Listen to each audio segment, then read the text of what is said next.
ndakwibagire sivyo ihangana mama nukuri oya nivyo kurira kandi ndashaka kuba ukeneye ko nanje ngwara ndakwingiza niba udashaka ko nanje ngwara ushaka kumvira ingwara duse ngwara n'ukuri ndashaka mbabara ntumbabaze nanje ntumbabaze umutima mbabara reka kumbabaza narakubwiye ariko ko ibintu bya Waridi uvyihorere reka kuririra Waridi kuko nta n'amahirira yawe agaciro ntusubire sivyo basi sheri basi umuzura nkundi ukunda nawe akagukunda sivyo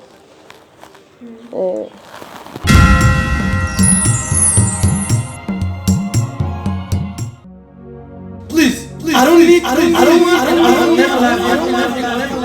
for real. And usirudi kunichanganya. Kufanya.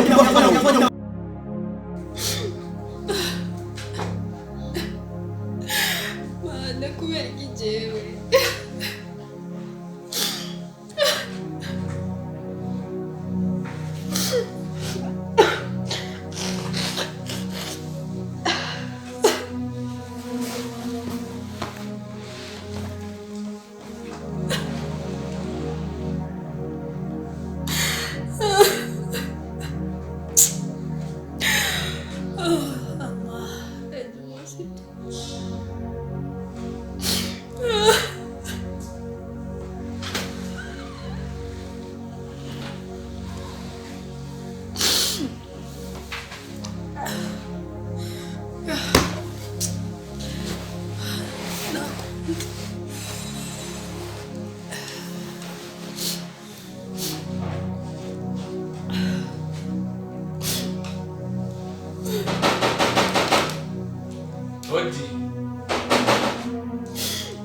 Odi.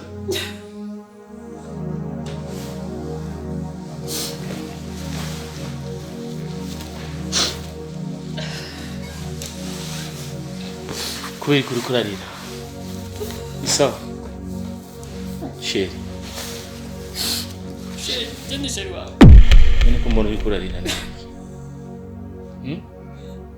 Ibyo jeni bikuraba. Oya. Nibikuraba ndagusabye. None ndiko ndakubona urira. Ramuti mfise kuvugana nawe sito. Basi nanakuzanisha ubu. Nanakuzanisha ubu.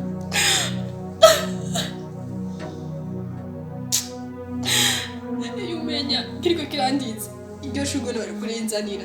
Basi tora please. Hora utore basi shuke ryanje si.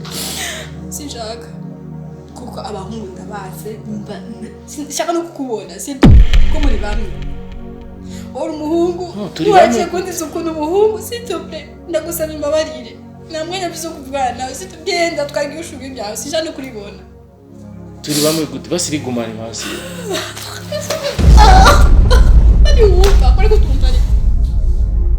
Bari kutumva Umuntu ko byaba ndashaka icyo kintu nishumvikanye. Je veux pas va-t'en.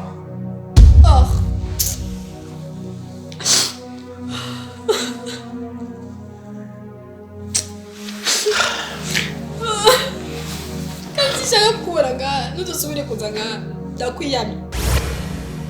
Abo ni wowe mikoshi ni wowe mikoshi. Jenje na uteye mikoshi frere. Chewe sishaka kukubona genda. Mugabo wibuke ko ndagukunda. Umenye ko ndagukunda. Kandi ivyo byose bigushikira ko wanka yuko ndakwereka urukundo ndagufitiye. Pourquoi?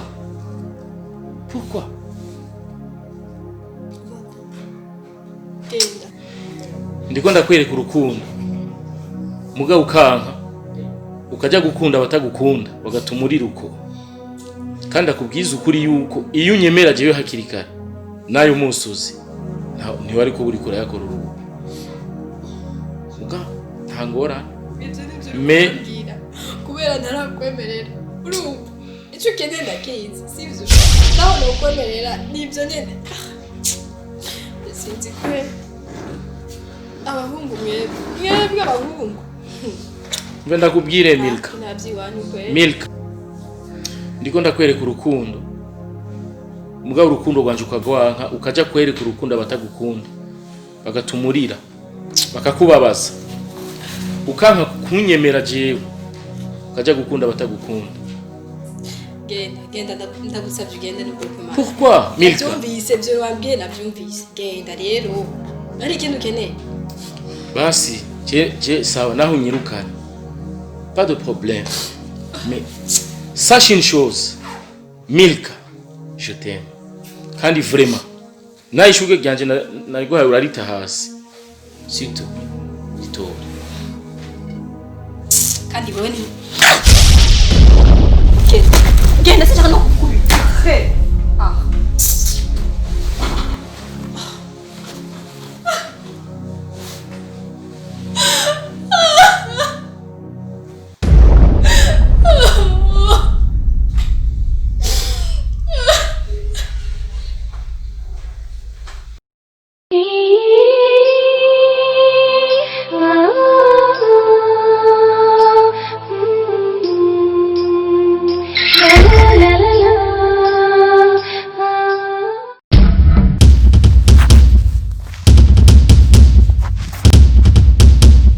Mwambuzi rondera hose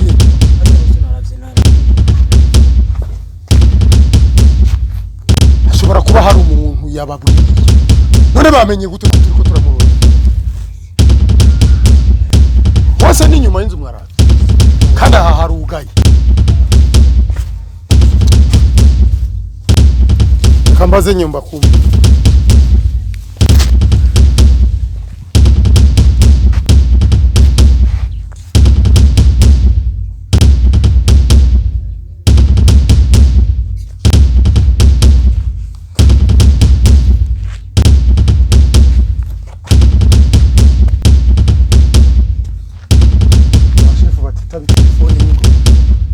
Halo. Ko watubwiye ngo bari muhira tukaba tubabo.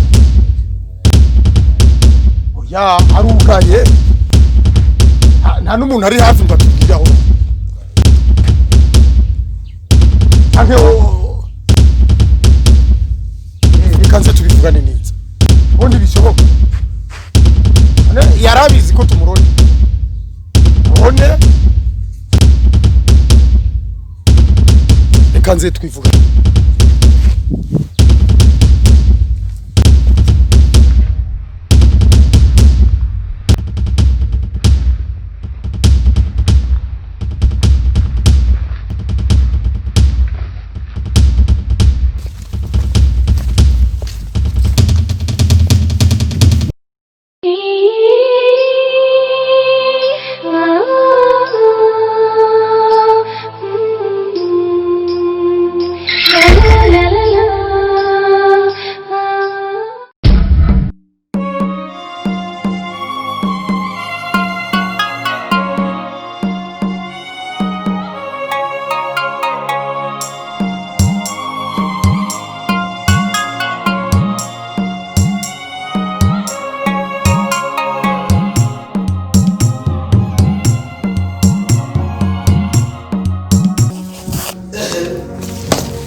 Mami mbehowe. No, kandi arajyoha. Sana. Kubera ukunda kumugwanya wanyu kandi mukobwa ngawe warita. Wewe muyimbisi sigaye winjira muri bitamora. Bitandaba gute? Jemora ndabibona. Kwanza mbaza nkande. Jenda kubaza kuzamu. Nari cyakuzanye no kwinjira mu buzima bwa Sandra cyangwa no gukora akazi kawe. Baguhamagariye. Namabiboneka. Urashobora kubivuga. Kandi ukabikora.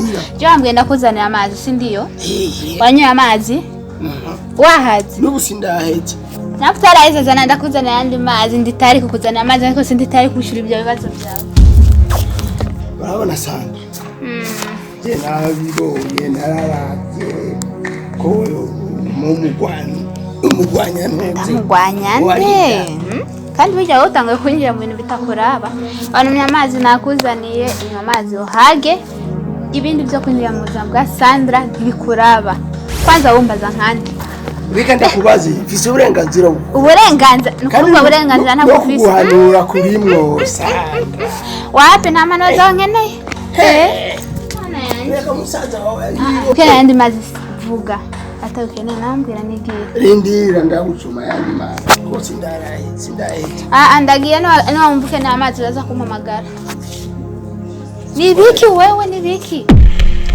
Nishura. Ikibazo nyabaje. Nakubwiye yuko jewe na nka wewe. Je ingene ndakubona. Mukobwa mwiza nka wewe. Kwiri kugwanya uburundi. Nibiki? Wewe sigawe rero jeje igipolisi genda ukore mu gipolisi basi. Kwanza kare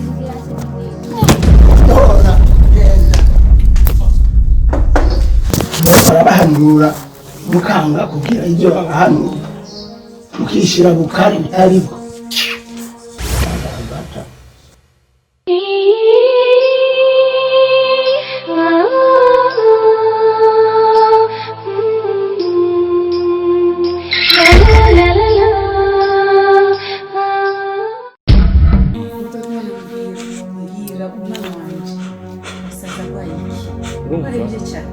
Genda ndabona ko ari ibyo kandi urabona ko aguma jugumira.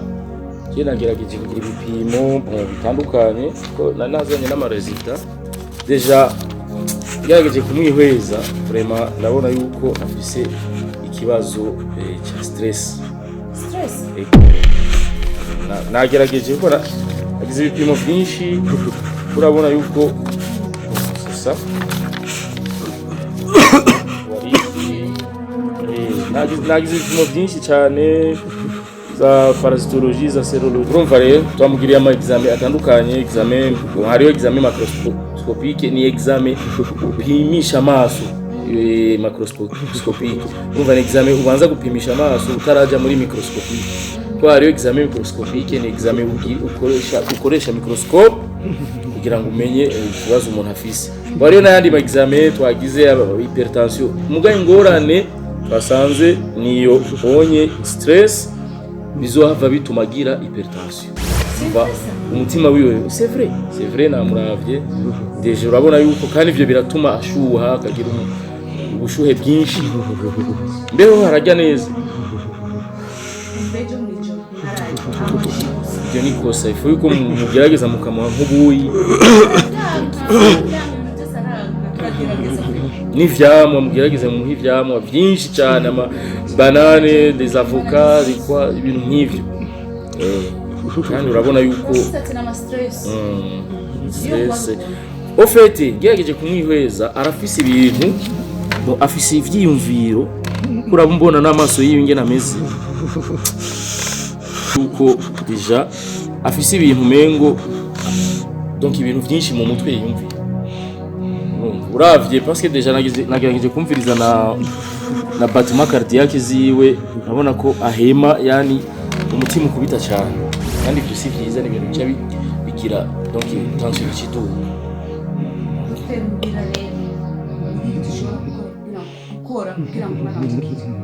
Rero bisaba yuko tugira suivi quotidien tumukurikirane donc jour à jour kugira ngo turabe état de santé yiwe. Bon si problème nini bon il y a des traitements hari ama kankaya tumaze gufasha abantu benshi tuzoraba tumukurikirane kandi je suis sûr yuko azogira rétablissement nziza. Nta kibazo nta ngorane tuzogerageza tumukurikirane ko wariki nona kwa kuvuga ko bimunanira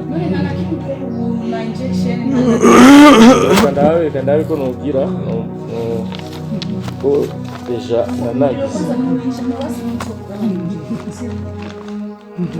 reka ndabe ndaguhe umuti turabiko ivyo byo kumajugumira byo gabanuka ama n'umuriro ndamuhe akantu k'akaparasitamol canke eferalga kugira ngo turabe ko byogira kandabe umuti muri maleti araza kumera neza ntugira ikibazo bon izi ni ibibazo kandi bishikira abantu benshi. avec les suivis les médicaments tout ça biraza guhera mwizere vraiment ça va s'arranger.